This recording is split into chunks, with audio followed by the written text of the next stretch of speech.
नमस्कार दोस्तों, स्वागत है आपका आज की इस क्लास में। और इस क्लास में हम डिस्कस करेंगे करण कारक। इससे जो पहले दो क्लासें हुई हैं हमारी, उसमें हमने पहली क्लास में कारक को अच्छे से डिस्कस किया था। कारक क्या होता है, कारक की कितनी विभक्तियाँ होती हैं, कारक के कितने प्रकार होते हैं और कौन कौन से कारक चिन्ह होते हैं। ठीक है, ये हमने अच्छे से डिस्कस कर लिया। साथ ही साथ हमने कर्ता कारक और कर्म कारक को भी अच्छे से पढ़ लिया है। ठीक, इस क्लास में हम करण कारक जानेंगे। तो आइए शुरू करते हैं। देखो, करण कारक, इस करण का अर्थ ही होता है साधन, यानी क्रिया जिस साधन के माध्यम से संपन्न होती है उसमें करण कारक होता है। इसके मैं आपको बहुत सारे एग्जाम्पल कराऊंगा और उन एग्जाम्पल को करने के बाद आपको करण कारक में एक भी प्रॉब्लम नहीं रहेगी। ठीक, देखो एग्जामिनर हमसे क्या प्रश्न पूछ सकता है। पहला प्रश्न पूछ सकता है कि करण कारक की कौन सी विभक्ति होती है, तो हमारा आंसर होगा तृतीय विभक्ति। ठीक है, दूसरा प्रश्न पूछ सकता है कि करण कारक का परसर्ग या कारक चिन्ह क्या होता है। तो इसके दो कारक चिन्ह होते हैं, पहला कारक चिन्ह है से और दूसरा कारक चिन्ह है के द्वारा। ठीक है, अब यहाँ पर मैंने करण कारक को पहचाने की यहाँ पर बहुत सारी कंडीशन लिखी हैं और ये कंडीशन आपने एक बार समझ ली तो आपका करण कारक से संबंधित कोई भी परेशानी नहीं जाएगी। ठीक है, पहली कंडीशन है कि क्रिया की सिद्धि में सहायक साधन, क्रिया की सिद्धि में सहायक साधन ही करण कारक कहलाता है। यानी क्रिया जिस साधन के जिस माध्यम से पूरी होती है वही करण कारक कहलाता है। ठीक है, नेक्स्ट पॉइंट है क्रिया कर्ता क्रिया को संपन्न करते समय जिस माध्यम जिस साधन, कर्ता जो कर्ता होता है यानी करने वाला, क्रिया को संपन्न करते समय जिस माध्यम या साधन का प्रयोग करता है उसमें भी करण कारक होता है। ठीक, अगला पॉइंट है, इस पॉइंट को याद रखना कि शरीर के जिस अंग में विकार या बीमारी हो उसमें भी करण कारक होता है।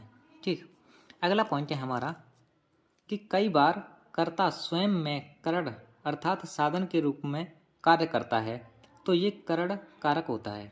ठीक है, फॉर एग्जाम्पल अब यहाँ पर मैं आपको बहुत सारे एग्जाम्पल बताऊंगा। ठीक है, जिनके जिनके माध्यम से हम करण कारक को अच्छे से समझ जाएंगे। इसमें पहला एग्जाम्पल है हमारा, राम ने रावण को बाण से मारा।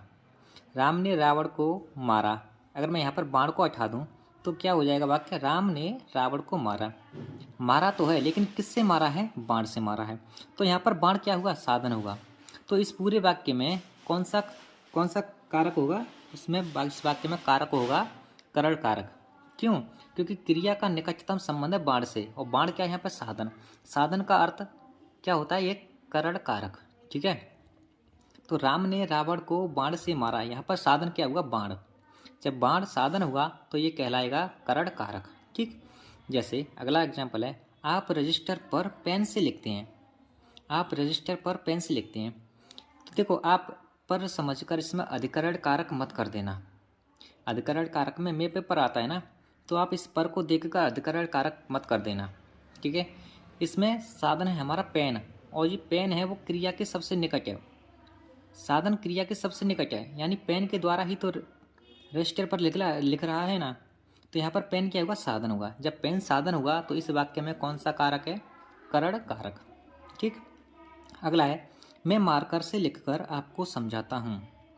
मैं मार्कर से लिखकर आपको समझाता हूँ, यानी समझाने का तरीका क्या है उसका, मार्कर से लिख रहा है और मार्कर से लिख रहा है तो साधन क्या होगा इसमें, मार्कर। जब मार्कर साधन होगा तो इस वाक्य में कौन सा कारक होगा, तो इस वाक्य में होगा करण कारक। ठीक, अगला पॉइंट है, अगला एग्जाम्पल है, आपने आंखों से चंद्र ग्रहण देखा। यानी चंद्र ग्रहण देखने का साधन क्या है, हमारी आंखें। आंखों के द्वारा ही तो हमें चंद्र ग्रहण देखा। यहाँ पर आंखें क्या हुई, साधन हुई। जब आंखें साधन होगी तो इस वाक्य में करण कारक होगा। ठीक, मैं उसे हाथ से पीटता था, यानी जब मैं भाई मात तो, यानी मैं उसे मारता था। गांव की भाषा में कहें हम तो कैसे कहेंगे, जब मैं भाई मात तो अपने हाथ से मात तो। ठीक है, ये हमारे गांव की बोली है। वैसे इसमें साधन क्या हुआ, हमारा हाथ। जब हाथ साधन हुआ तो इस वाक्य में भी करण कारक है। ठीक, पिताजी कार से कार्यालय जाते हैं।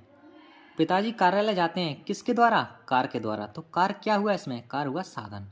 जब इसमें कार साधन है तो इस पूरे वाक्य में कौन सा कारक होगा, तो हमारा आंसर होगा करण कारक। ठीक है, आप इससे भी पहचान सकते हैं, अगर आप से ये भी करण कारक की ही पहचान है। ठीक है, कब, जब साथ में साधन के साथ। ठीक है, अगला एग्जाम्पल है, इसके मैंने बहुत सारे एग्जाम्पल दूंगा, आपको कोई प्रॉब्लम नहीं होगी, ठीक है। एक ही बार में आपको ये करण कारक समझ में आ जाएगा, ठीक। नेक्स्ट है, मैं मेट्रो से कॉलेज जाता हूँ, यानी मैं कॉलेज तो जाता हूँ लेकिन किससे, मेरा साधन क्या है, मेट्रो। मेट्रो मेरा साधन है कॉलेज जाने के लिए। अगला है, मोहन पैर से लंगड़ा है। अभी मैंने बताया था कि शरीर के जिस अंग में कोई विकार हो तो समझ जाना उसमें करण कारक होता है। मोहन पैर से लंगड़ा है, पैर से लंगड़ा यानी पैर में विकार है उसके में, करण कारक। सूरदास आंखों से अंधे थे, सूरदास आंखों से अंधे थे, ठीक है। तो इसमें साधन क्या है, आंख।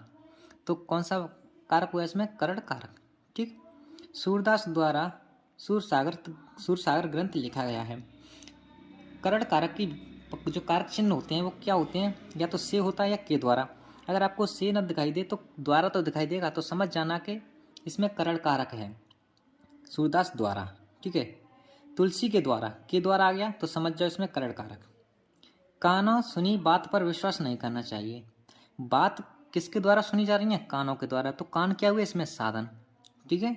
कान क्या हुए, साधन हुए, ठीक। राम के साथ लक्ष्मण और सीता वन में गए, यानी जो लक्ष्मण और सीता जी हैं वो किसके साथ वन में गए, राम के साथ। तो यहाँ पर राम क्या हुए, साधन हुआ। जब भी किसी वाक्य में आपको साथ के साथ दिखाई दे जाए तो समझ जाना कि उसमें करण कारक है, ठीक। वह जुकाम से परेशान है, जुकाम से परेशानी है, एक तो यहाँ पर से आ गया, से कारक चिन्ह आ गया तो समझ जाओ करण कारक। ऊपर से हमारे शरीर में विकार आ रहा है, जुकाम हो रहा है, ठीक। अगला है, राहगीर प्यास से बेचैन है। एक तो करण कारक का जो चिन्ह होता है वो से, इससे पहचान लेंगे। दूसरा, राहगीर प्यास से बेचैन है, प्यास से बेचैन है, ठीक है। कृष्ण के बिना राधा परेशान थीं, राधा परेशान थीं, इसका परेशान होने का साधन क्या है, कृष्ण। अगर कृष्ण होते तो राधा परेशान नहीं होती। अगर वाक्य में के बिना शब्द दिखाई दे जाए, के बिना, तो समझ जाओ करण कारक। अगला है, गेहूं के साथ घुन भी पिसता है। अगर वाक्य में के साथ दिख जाए, के साथ, तो समझ जाओ कि करण कारक है। गेहूं के साथ घुन भी पिसता है, यानी घुन के पिसने का कारण क्या है, साधन क्या है, गेहूं। अगर गेहूं नहीं पिसेंगे तो घुन भी नहीं पिसेगा, ठीक है। तो इतने सारे एग्जाम्पल से मैं उम्मीद करता हूँ, मुझे लगता है कि आपको समझ में आया होगा, ठीक है। ये बहुत सारे एग्जाम्पल हो गए और आपको कोई और क्लास देखने की ज़रूरत नहीं पड़ेगी। मैं दावे के साथ कह सकता हूँ कि आपके सारे के सारे डाउट क्लियर हो गए होंगे, ठीक है। तो ये था हमारा करण कारक, ठीक। नेक्स्ट क्लास में हम अगले कारक को पढ़ेंगे। तो आज की क्लास में इतना ही रहने देते हैं। वैसे भी मैं आपको आज 10 मिनट तक वीडियो ही प्रोवाइड कराऊंगा। 10 मिनट तक वीडियो इसलिए प्रोवाइड कराऊंगा क्योंकि 10 मिनट तक आपका फोकस एकदम अच्छा रहता है, आप चीज़ों को बहुत जल्दी सीखते हो।